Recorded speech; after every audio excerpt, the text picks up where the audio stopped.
Assalamualaikum warahmatullahi wabarakatuh, anak-anakku sekalian yang Bapak banggakan. Alhamdulillah pada kesempatan kali ini kita dapat berjumpa dalam pembelajaran jarak jauh atau sering disingkat dengan PJJ. Hal ini dilakukan karena masa pandemi masih belum selesai. Ya, mudah-mudahan pandemi COVID-19 ini semuanya segera berakhir. Amin ya robbal alamin.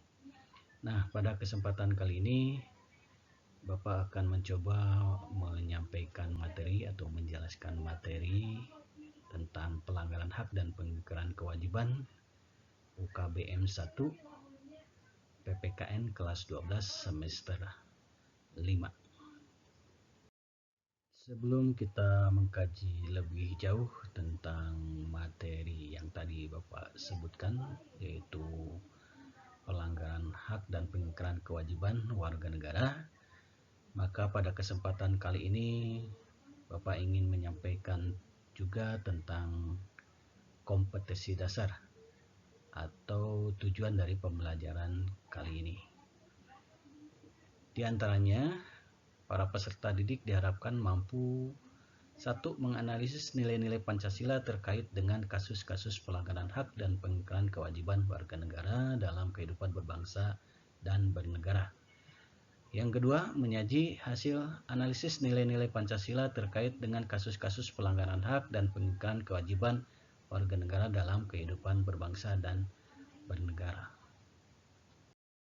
Nah, anak-anakku sekalian, baiklah, kita akan coba kaji bersama-sama tentang pengertian pelanggaran hak dan pengingkaran kewajiban. Yang pertama, pelanggaran. Apa itu sebenarnya pelanggaran? Nah, yang dimaksud dengan pelanggaran adalah perilaku atau tindakan yang tidak sesuai atau menyimpang untuk melakukan perbuatan atau tindakan itu sendiri menurut kemauannya sendiri atau kehendak sendiri, dengan tidak memperhatikan aturan-aturan yang berlaku atau aturan-aturan yang telah dibuat. Itu disebut dengan pelanggaran. Yang kedua, hak adalah segala sesuatu yang harus kita peroleh atau dapatkan oleh setiap orang yang telah ada dari mulai sejak lahir bahkan sebelum lahir. Itu adalah hak. Yang ketiga adalah pengingkaran. Pengingkaran itu secara harfiah merupakan proses atau cara atau perbuatan mengingkari atau menyangkal. Nah, biasanya dinyatakan dengan kata tidak atau bukan. Kemudian yang keempat, terakhir di sini adalah kewajiban. Nah, kita sepakat yang dimaksud dengan kewajiban adalah sesuatu yang harus kita laksanakan atau kita lakukan, mau tidak mau, itu namanya kewajiban. Nah, bagaimana sekarang perbedaan antara hak asasi dan hak warga negara? Seringkali kita kesulitan untuk membedakannya. Nah, yang pertama mengenai hak asasi adalah hak dasar yang melekat pada diri manusia sejak lahir. Sedangkan hak warga negara adalah seperangkat hak yang melekat dalam diri manusia dalam kedudukannya sebagai anggota dari sebuah negara. Jadi kalau hak asasi itu sifatnya universal, dimanapun kita berada maka berlaku hak asasi ini. Tapi bedanya kalau hak warga negara itu hanya berlaku kita kedudukannya sebagai anggota dari sebuah negara. Itu hak warga negara. Kemudian perbedaan yang berikutnya tentang kewajiban asasi dan kewajiban warga negara. Itu bagaimana? Nah, kewajiban asasi itu sebenarnya adalah kewajiban dasar setiap orang.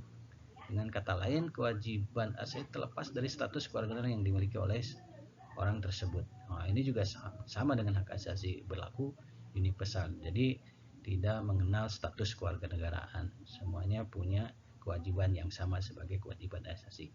Nah, kalau kewajiban warga negara itu adalah kewajiban warga negara yang dibatasi oleh status kewarganegaraan seseorang. Akan tetapi konsep kewajiban warga negara memiliki cakupan yang lebih luas karena pula kewajiban asasi. Jadi ini kewajiban warga negara itu sesuai dengan status daripada kita sebagai warga negara dari suatu negara, dan dibandingkan dengan kewajiban asasi, konsep kewajiban warga negara ternyata lebih luas cakupannya karena meliputi juga kewajiban asasi. Sekarang kita lihat sama-sama tentang hak dan kewajiban warga negara menurut ideologi Pancasila. Ya, jadi dalam ideologi Pancasila itu terdapat nilai-nilai Pancasila yang dapat dikategorikan menjadi 3. Yang pertama ada nilai dasar, kedua nilai instrumental atau instrumen, dan ketiga adalah nilai praksis. Nah, ketiga nilai tersebut secara langsung ataupun tidak langsung mengatur hak dan kewajiban warga negara. Nah, untuk membedakan ketiga nilai tersebut, nah, ini ada penjelasannya. Yang pertama misalnya tentang nilai dasar. Apa itu nilai dasar? Adalah nilai yang ada dalam ideologi Pancasila yang merupakan representasi dari nilai atau norma dalam masyarakat, bangsa, dan negara Indonesia. Yang mana nilai dasarnya? Nah, ini di sini kita ada gambar burung Garuda atau Garuda Pancasila. Mulai nilai dasar itu nilai dasar sila pertama, ketuhanan yang Maha Esa, kemudian sila kedua, kemanusiaan yang adil dan beradab, sila ketiga, persatuan Indonesia, sila keempat, kerakyatan yang dipimpin oleh hikmat kebijaksanaan dalam pemusatan perwakilan, dan sila kelima, keadilan sosial bagi seluruh rakyat Indonesia. Nah, ini disebut dengan nilai dasar dalam Pancasila. Nah, jadi merupakan representasi dari nilai atau norma dalam masyarakat, bangsa, dan negara Indonesia.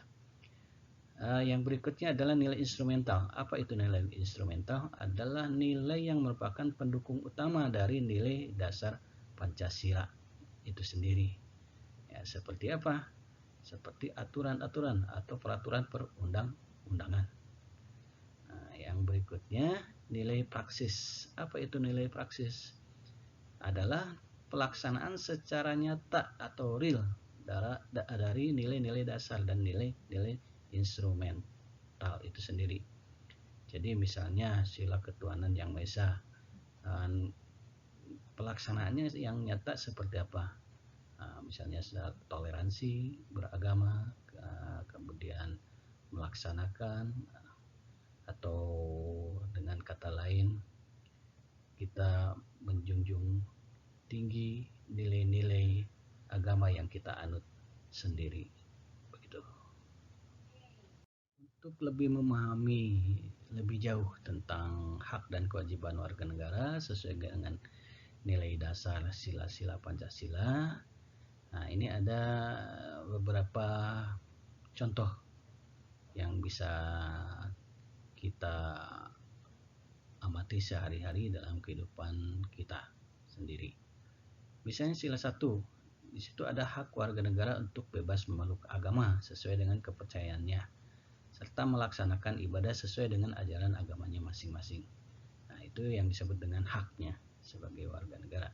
Nah, sedangkan kewajibannya adalah mengembangkan toleransi antar umat beragama menuju terwujudnya kehidupan yang serasi, selaras, dan seimbang.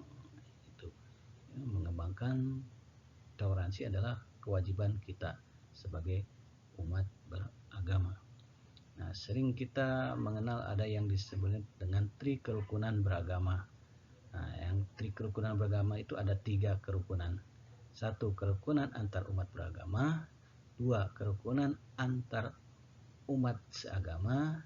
Dan 3, kerukunan antar umat beragama dengan pemerintah. Maka dikenal dengan tri kerukunan beragama. Sekarang kita lihat yang sila kedua. Haknya apa di dalam sila kedua?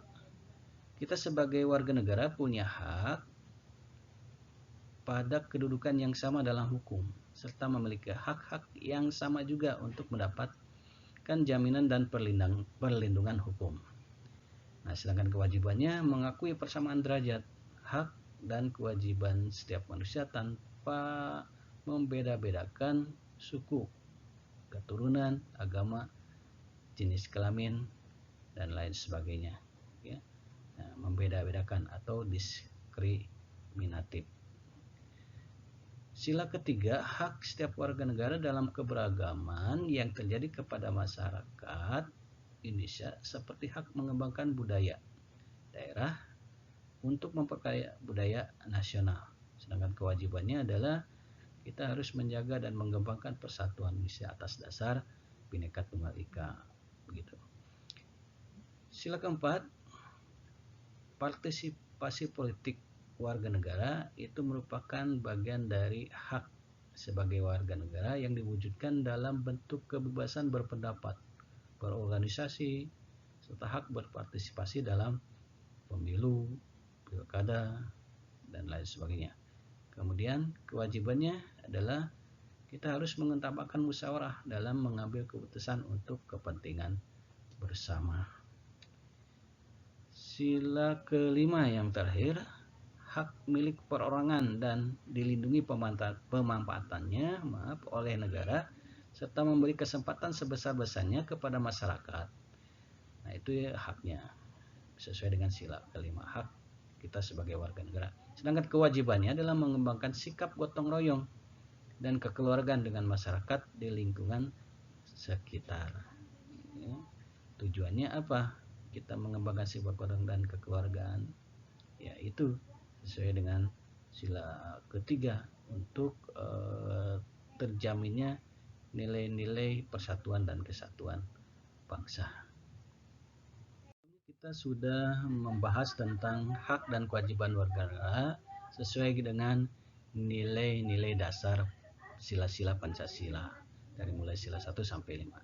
Nah, sekarang kita bahas atau kita kaji sama-sama tentang hak dan kewajiban warga negara dalam nilai instrumental sila-sila Pancasila. Yang pertama itu ada yang disebut dengan pembukaan Undang-Undang Dasar Negara Republik Indonesia tahun 45. Nah, pembukaan ini sampai sekarang masih tetap berlaku, yang terdapat dalam Undang-Undang Dasar dan tidak mengalami perubahan. Jadi atau amandemen. Sekali lagi, pembukaan ini tidak mengalami amandemen atau perubahan pasca reformasi ini. Nah, ini ada 4 hal ini ya.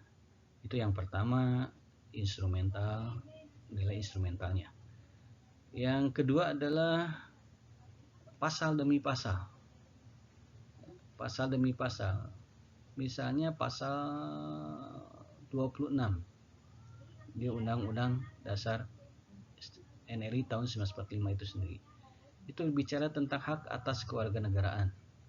Nah, kemudian pasal 27 ayat 1 berbicara tentang kesamaan kedudukan dalam hukum dan pemerintahan. Nah, itu merupakan hak ya. Kemudian hak atas pekerjaan dan penghidupan yang layak bagi kemanusiaan itu terdapat dalam pasal 27 ayat 2. Kemudian di ayat 3-nya pasal 27 itu selain hak juga sekaligus sebagai kewajiban kita sebagai warga negara untuk melakukan bela negara. Kemudian hak lain adalah kemerdekaan berserikat dan berkumpul pasal 28. Kemudian hak mendapatkan pendidikan pasal 31 dan hak mengembangkan kebudayaan nasional pasal 31. Nah, itu pasal-pasal yang berhubungan dengan nilai-nilai instrumental sila-sila Pancasila itu sendiri. Jadi bisa kalian nanti gali lagi, perdalam lagi, dibuka undang-undang dasarnya bagi yang punya bukunya, atau boleh kalian googling juga ada tentang undang-undang dasar yang sudah diamandemen tentunya. Nah, kembali ke pembukaan. Di pembukaan Undang Dasar itu kedudukannya pembukaan adalah bersifat fundamental. Jadi sekali lagi berbicara tentang pembukaan Undang-Undang Dasar bahwa kedudukan pembukaan Undang-Undang Dasar ini semasa merupakan atau bersifat fundamental, penting, mendasar, ya, mempunyai kedudukan yang tetap dan melekat bagi negara RI itu sendiri. Nah, seringkali dikatakan kalau misalnya kita mengubah pembukaan Undang Dasar 45 berarti sama dengan membubarkan negara RI itu sendiri. Makanya sampai detik ini yang namanya pembukaan Undang-Undang Dasar tidak pernah diamandemen. Ya. Karena apa? Karena di dalamnya itu ada yang namanya dasar negara, yaitu Pancasila. Yang berikutnya adalah hak dan kewajiban warga negara dalam nilai praksis sila-sila Pancasila. Di yang terakhir, yang ketiga, hak dan kewajiban warga negara dalam nilai praksis sila-sila Pancasila atau nilai-nilai nyatanya dalam sila-sila Pancasila. Kita ambil contoh sila 1. Di situ disebutkan bahwa nilai praksisnya kita harus saling menghormati kebebasan beribadah sesuai dengan agama dan kepercayaannya.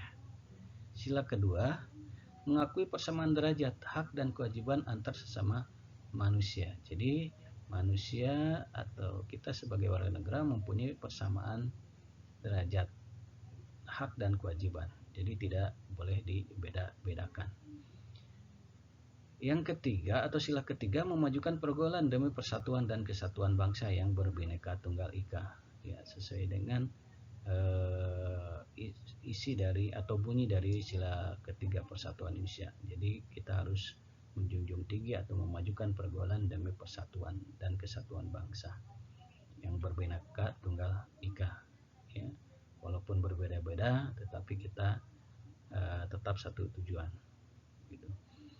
Sila keempat, menerima dan melaksanakan setiap keputusan musyawarah. Lagi, sila keempat, menerima dan melaksanakan setiap keputusan musyawarah. Jadi di sila keempat itu, ini adalah nilai utamanya adalah musyawarah. Jadi setiap apapun permasalahan, kita harus menjunjung tinggi nilai-nilai musyawarah. Nah, setelah itu kita harus menerima dan melaksanakan setiap keputusan dari hasil musyawarah itu. Nah, kemudian yang kelima, sila kelima, kita memberi pertolongan kepada setiap orang lain. Kita harus memberi pertolongan kepada setiap orang lain. Nah, itu kira-kira tentang hak dan kewajiban warga negara, dari mulai nilai dasar, kemudian nilai praksis, nilai instrumental, dan terakhir nilai praksis dalam sila-sila Pancasila itu sendiri. Sebelum mengakhiri pembelajaran tentang pelanggaran hak dan pengingkaran kewajiban, maka untuk mereview kembali atau memperdalam kajian materi ini, maka pada kesempatan ini pula Bapak ingin menyampaikan tugas mandiri atau tugas individu. Ada 4 pertanyaan. Nah, tugas ini nanti kalian tulis dulu soalnya. Kemudian setelah itu kalian jawab di buku tugas, dan kemudian setelah selesai mengerjakannya dipoto, kirim lewat grup tugas Telegram. Nah, adapun pertanyaannya, yang pertama adalah apa yang dimaksud dengan pelanggaran hak, kemudian berikan contoh. Contohnya boleh lebih dari satu. Kemudian yang kedua, apa yang dimaksud dengan pengingkaran kewajiban, berikan contoh sama, boleh lebih dari satu contohnya. Kemudian yang ketiga, pertanyaan yang ketiga adalah apa perbedaan hak asasi dengan hak warga negara. Dan terakhir, pertanyaan nomor 4 adalah apa yang dimaksud dengan nilai dasar, nilai instrumen, dan nilai praksis.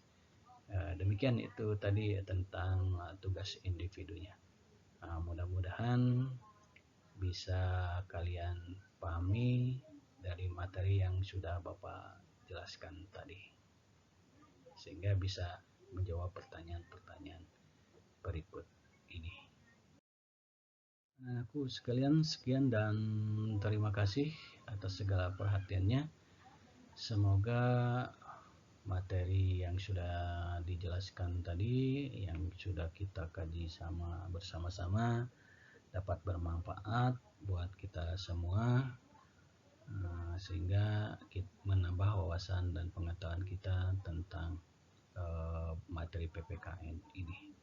Sekali lagi, sekian, terima kasih. Akhir kata dari Bapak, wassalamualaikum warahmatullahi wabarakatuh.